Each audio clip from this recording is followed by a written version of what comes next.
14 centuries ago, God sent down the Quran as a guide to all humanity.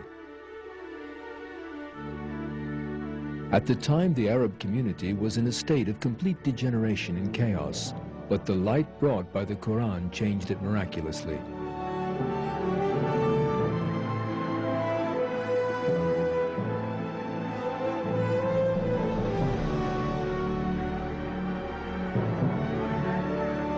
Before Islam, the Arabs were a barbarous people who worshipped idols of their own making, believed warfare and bloodshed to be virtuous, and were even capable of killing their own children.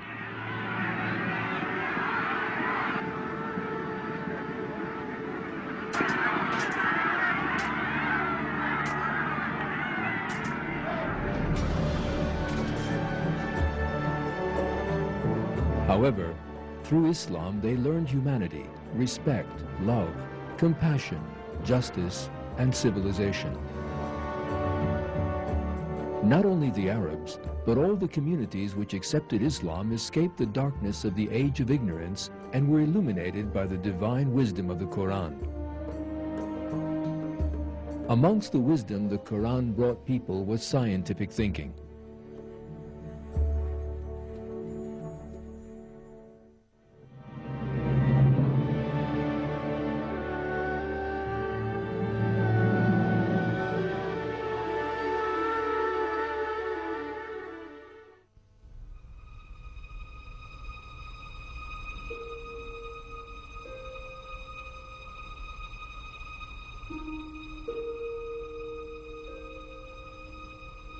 The foundation of scientific thought is the sense of curiosity.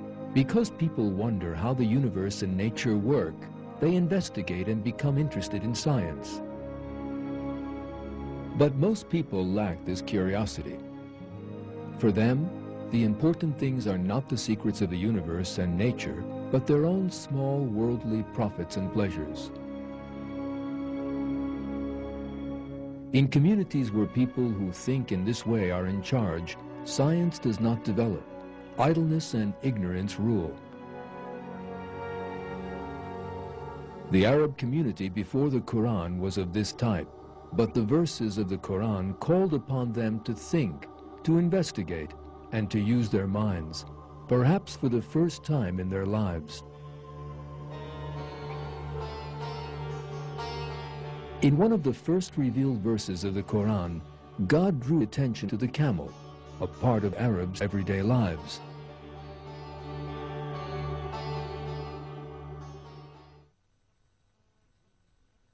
Have they not looked at the camel, how it was created, and at the sky, how it was raised up, and at the mountains, how they were embedded, and at the earth, how it is spread out? So remind them. You are only a reminder.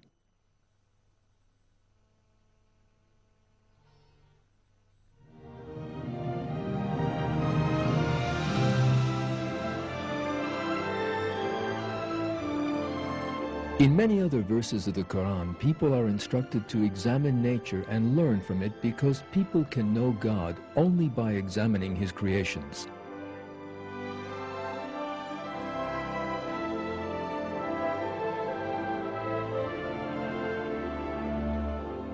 Because of this, in one verse of the Quran, Muslims are defined as people who think about the creation of the heavens and the earth.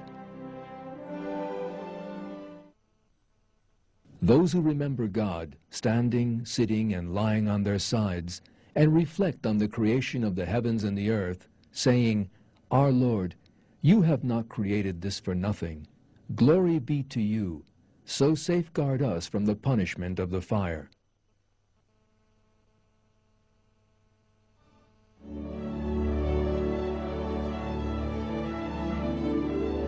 As a result of this, for a Muslim, taking an interest in science is a very important form of worship. In many verses of the Quran, God instructs Muslims to investigate the heavens, the earth, living things, or their own existence, and think about them. When we look at the verses, we find indications of all the main branches of science in the Quran. For example, in the Quran, God encourages the science of astronomy like this. He who created the 7 heavens in layers. You will not find any flaw in the creation of the All-Merciful. Look again. Do you see any gaps?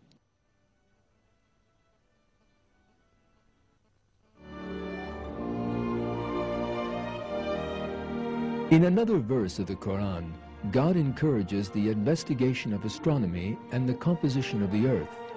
That is the science of geology, like this.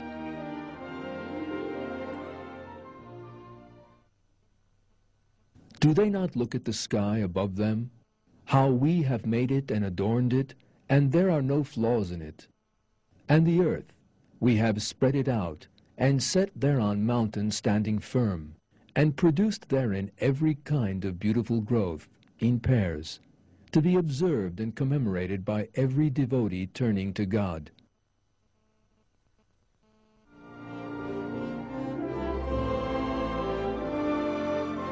In the Quran, God also encourages the study of botany.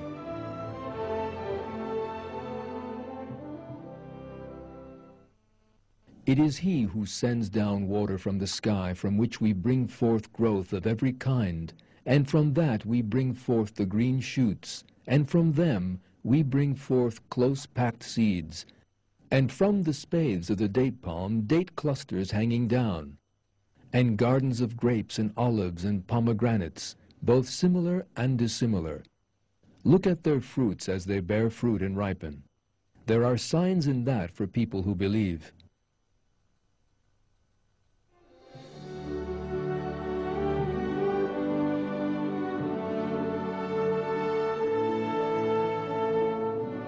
In another verse of the Quran, God draws attention to zoology.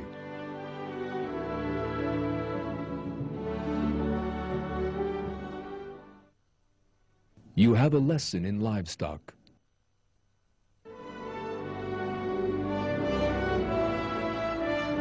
Here is a Quranic verse about the sciences of archaeology and anthropology. Have they not traveled in the earth and seen the final fate of those before them?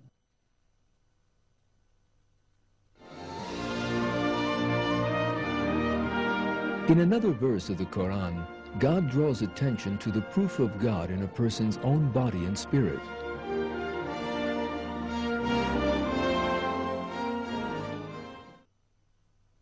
There are certainly signs in the earth for people with certainty, and in yourselves as well. Do you not then see?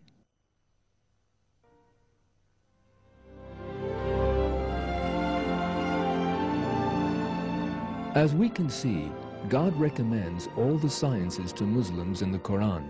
Because of this, the growth of Islam in history meant at the same time the growth of scientific knowledge.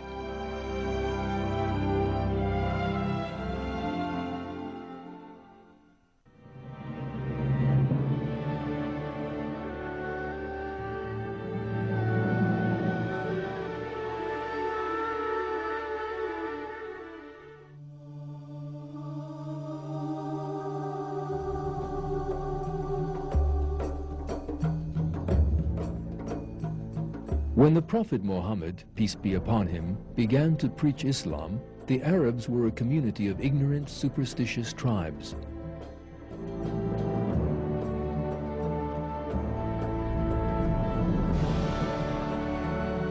However, thanks to the light of the Quran, they were rescued from superstition and began to follow the path of reason. As a result of this, one of the most astonishing developments in world history took place, and in a few decades, Islam, which emerged from the small town of Medina, spread from Africa to Central Asia. The Arabs, who previously could not even rule a single city in harmony, came to be rulers of a world empire.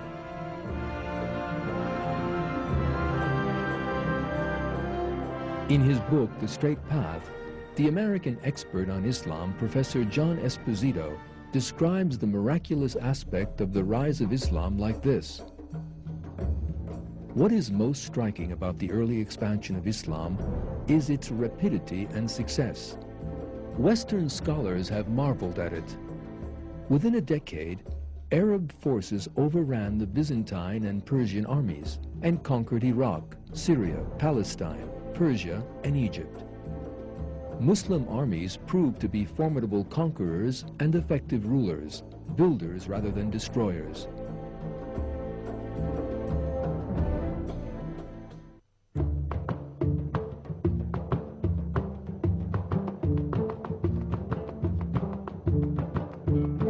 When different peoples, including the Turks, accepted Islam of their own free will, the Islamic Empire grew even more, and it became the greatest power in the world during that period.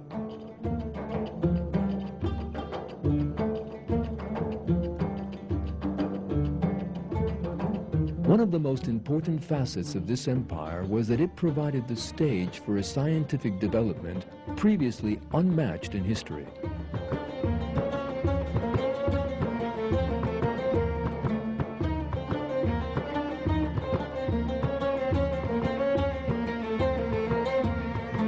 At a time when Europe was living through the Dark Ages, the Islamic world created the greatest legacy of scientific knowledge seen in history to that date. The sciences of medicine, mathematics, geometry, astronomy, and even sociology were developed systematically for the first time.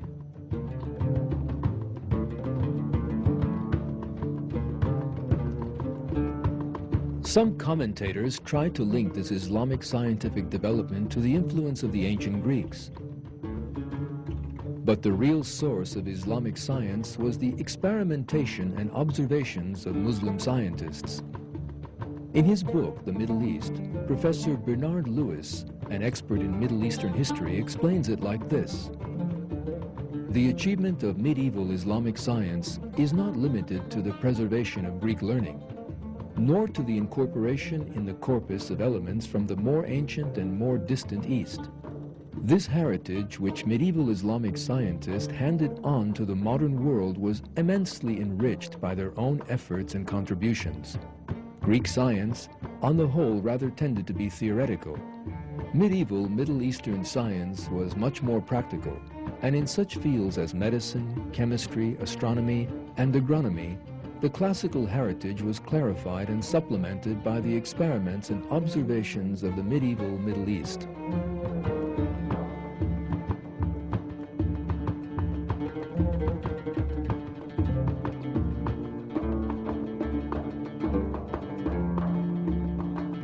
The secret was the scientific and mental discipline taught by the Quran to Muslim scientists. The lines written by a Muslim scientist of that period in his private diary strikingly demonstrate how much alive the Quran-based concept of science was. Then, for a year and a half, I devoted myself to study. I resumed the study of logic and all parts of philosophy.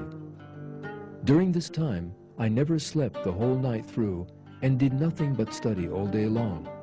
Whenever I was puzzled by a problem, I would go to the mosque, pray, and beg the Creator of all to reveal me that which was hidden from me and make it easy for me that which was difficult. Then at night, I would return home, put a lamp in front of me, and set to work reading and writing. I went on like this until I was firmly grounded in all sciences and mastered them as far as humanly possible. Andalusia, where most Muslim scientists were born and raised, became a major center of innovation and development, especially in medicine. Muslim physicians were trained in such varied fields as pharmacology, surgery, ophthalmology, gynecology, physiology, bacteriology, and hygiene, and they made important discoveries which laid the foundations of modern science. Here are some of them.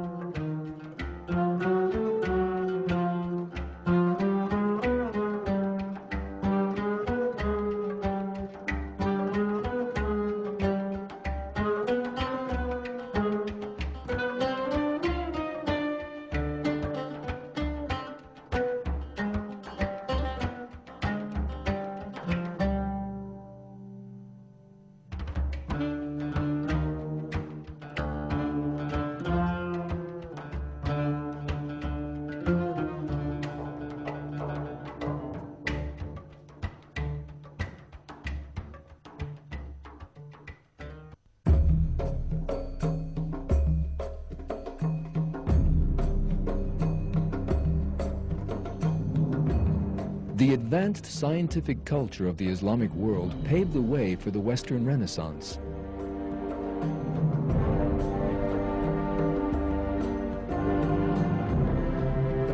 Muslim scientists acted in the knowledge that their investigation of God's creation was a path through which they could get to know Him.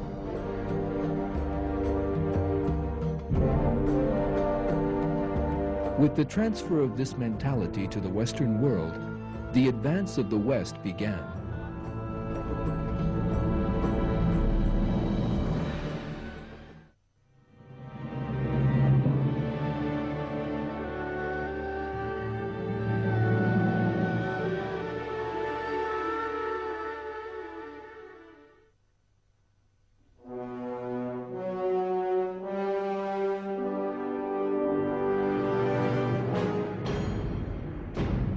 Medieval Europe was ruled by the dogmatic regime of the Catholic Church. The Church opposed freedom of thought and pressured scientists. People could be punished by the Inquisition simply for holding different beliefs or ideas. Their books were burned, and they themselves were executed.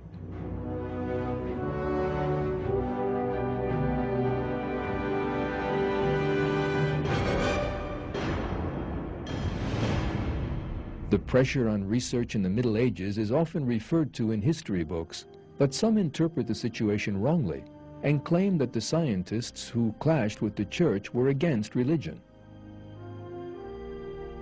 The truth is the exact opposite. The scientists who opposed the bigotry of the Church were religious believers.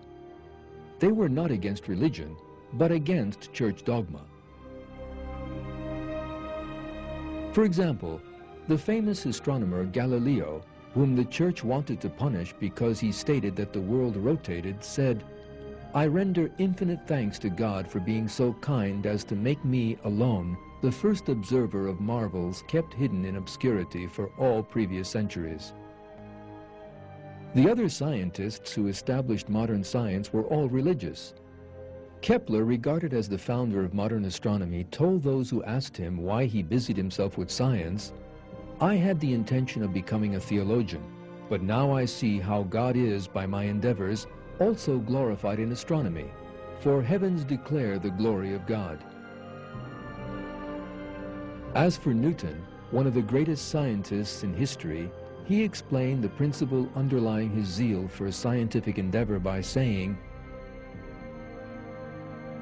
"He, God, is eternal and infinite, omnipotent and omniscient. That is, His duration reaches from eternity to eternity, His presence from infinity to infinity. He governs all things and knows all things that are or can be done. We know Him only by His most wise and excellent contrivances of things. We reverence and adore Him as His servants."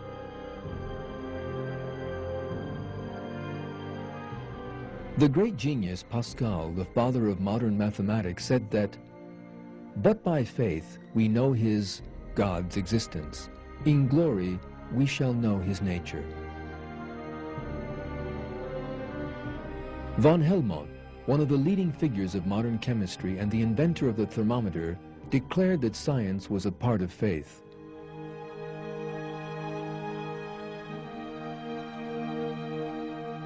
Georges Cuvier, the founder of modern paleontology, regarded fossils as surviving proofs of the creation and taught that living species had been created by God.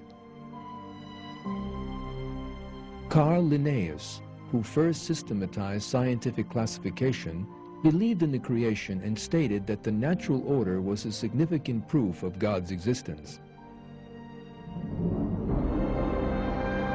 Gregor Mendel, the founder of genetics, and also a monk, believed in creation and opposed the evolutionary theories of his time, such as Darwinism and Lamarckism. Louis Pasteur, the greatest name in the history of microbiology, proved that life could not be created in inert matter and taught that life was a miracle of God. The famous German physicist Max Planck said that the creator of the universe was God and stressed that faith was a necessary quality of scientists. Albert Einstein, regarded as the most important scientist of the 20th century, believed that science could not be godless and said, "Science without religion is lame." A large number of other scientists who guided scientific history were religious people who believed in God.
These scientists all believed in God and served science with the intention of discovering the universe which He had created. As God decreed in the Kur'an, they thought about the creation of the heavens and the earth and investigated in the awareness of God. The birth of science and its development were the result of this awareness.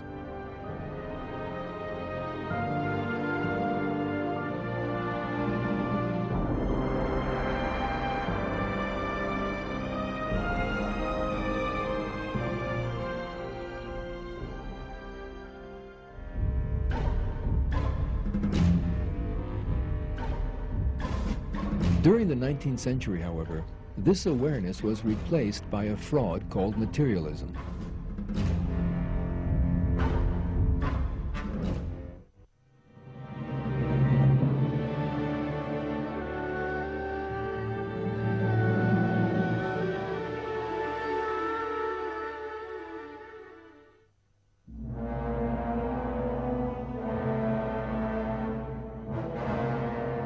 The 19th century was a period which witnessed the greatest errors in human history.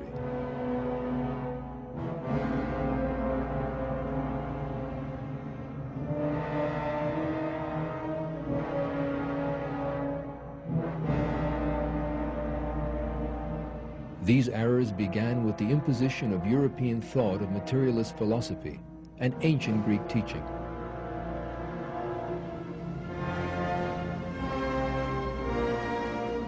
The greatest error of this period was Darwin's theory of evolution.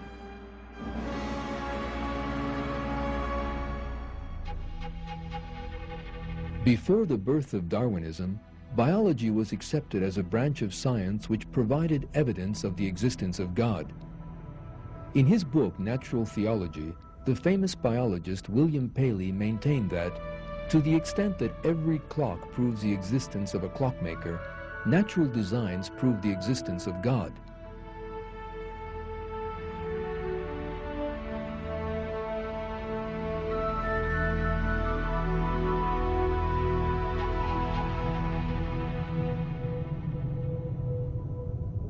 However, Darwin rejected this truth in his theory of evolution.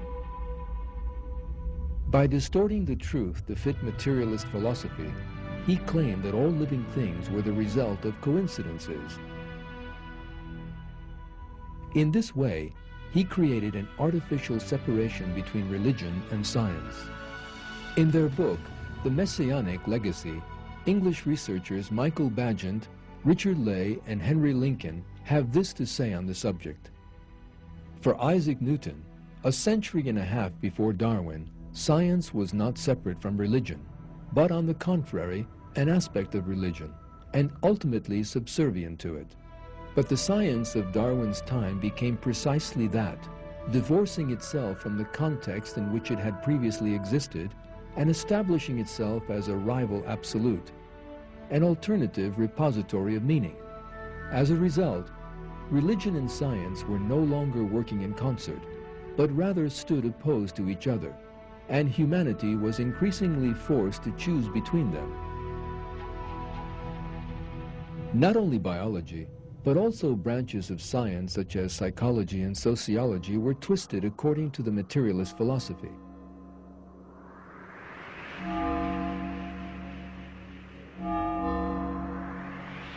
Astronomy was distorted according to the materialist dogmas of ancient Greece.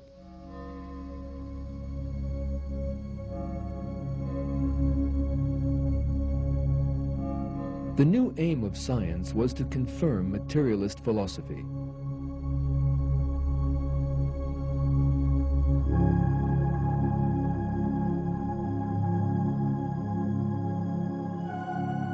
These incorrect ideas have dragged the scientific world into a dead end for the past 150 years.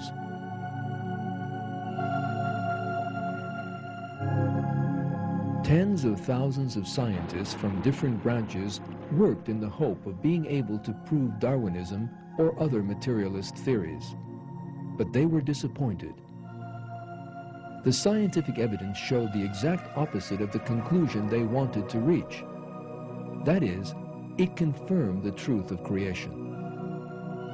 Today, the world of science is astonished by this truth. When nature is examined, it emerges that there is a major plan and design in every detail, and this has cut away the foundations of materialist philosophy. For example, the extraordinary structure of DNA shows scientists that it is not the result of an accident. The DNA in a single human cell contains enough information to fill a whole 900-volume encyclopedia.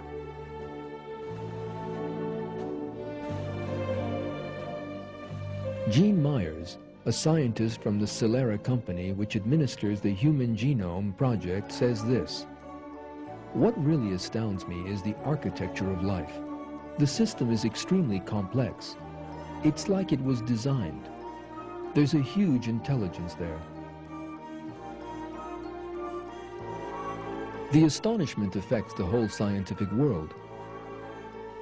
Scientists are viewing with surprise the invalidity of the materialist philosophy and Darwinism, which they were taught as truth, and some of them are declaring this openly.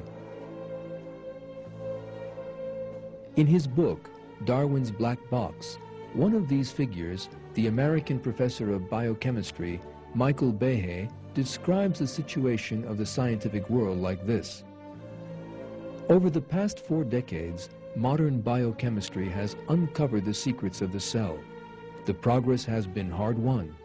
It has required tens of thousands of people to dedicate the better parts of their lives to the tedious work of the laboratory.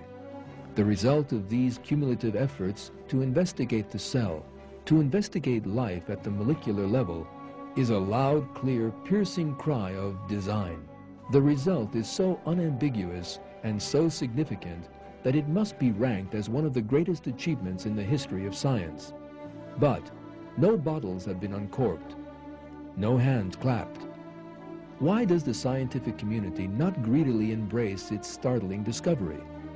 The dilemma is that while one side of the issue is labeled intelligent design, the other side must be labeled God.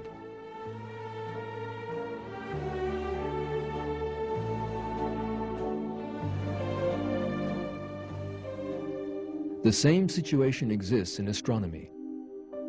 The astronomy of the 20th century has demolished the materialist theories of the 19th.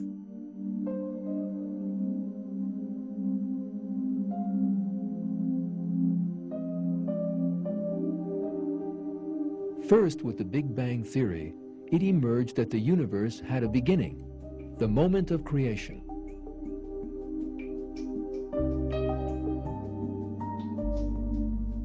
Since then, it has been realized that in the universe, there is an extraordinarily delicate balance which protects human life.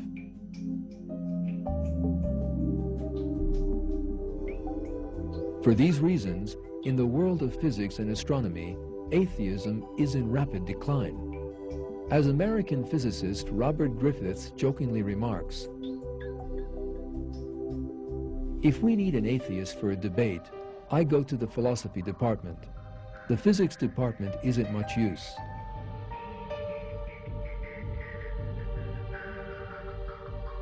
In short, in our day and age, materialist philosophy is collapsing. Science is rediscovering certain very important facts rejected by materialist philosophy. And in this way, a new concept of science is being born.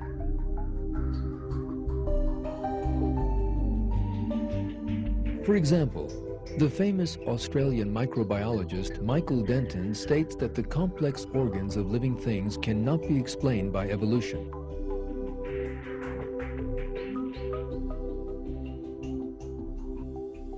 And this is a very profound question, which everybody brushes over, everybody tries to sweep under the carpets. The fact is that the majority of these complex adaptations in nature cannot be adequately explained their emergence occurred by a series of intermediate forms. And this is in fact something which, in fact, as far as I'm concerned, this is a fundamental problem. And the fact that there are so many of these things, for me, okay, there's something wrong with the theory. Common sense tells me there must be something wrong. The famous German biologist Werner Gitt explains how genetic information in living things proves the creation in these terms. It is impossible that new information is coming from a random process. If you see a computer program, it needs a programmer. If you see a car, it needs a designer. If you see the biological information in the cells, then you must say that is the right conclusion. It needs a creator who has made the program, the genes, to create the proteins, to create the organs. It is necessary that we have this. So we can say evolution is an impossible process. The American professor of biochemistry, Michael Behe, explains why the creation is a scientific fact. I think the conclusion of design is a scientific one, an empirical one, based completely on the observable system. The universe and life were intended, that they are the product of intelligent activity. And I'd just like to point out that this idea comes from the progress of science. It is not from what we do not know, but is rather from what we have learned over the past 50 years. The American philosopher Philip Johnson summarizes the conclusion science has reached like this: that we are here as the products of an intelligent creator that brought about our existence for a purpose. Our existence and that of other living things was due to the conscious, purposeful activity of a creator.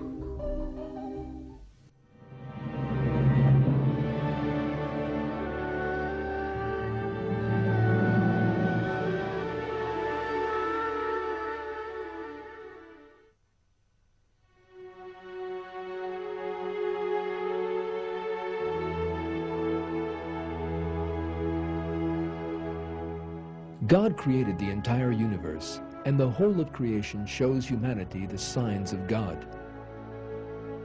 Science is the method of investigating what has been created, so conflict between religion and science is out of the question.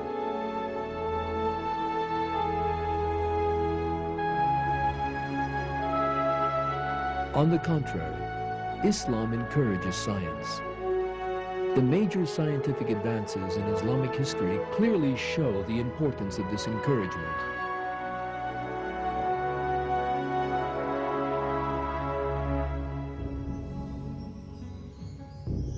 Today, the 19th century theories which tried to confuse science with materialist philosophy have lost their validity.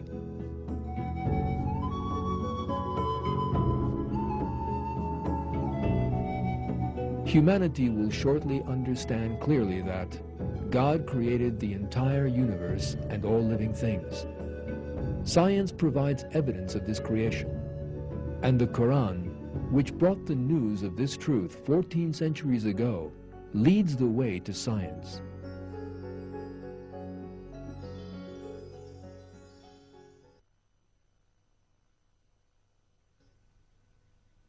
It is a book we have sent down to you, full of blessing, so let people of intelligence ponder its signs and take heed. This is my path, and it is straight, so follow it. Do not follow other ways, or you will become cut off from his way. That is what he instructs you to do, so that hopefully you may do your duty.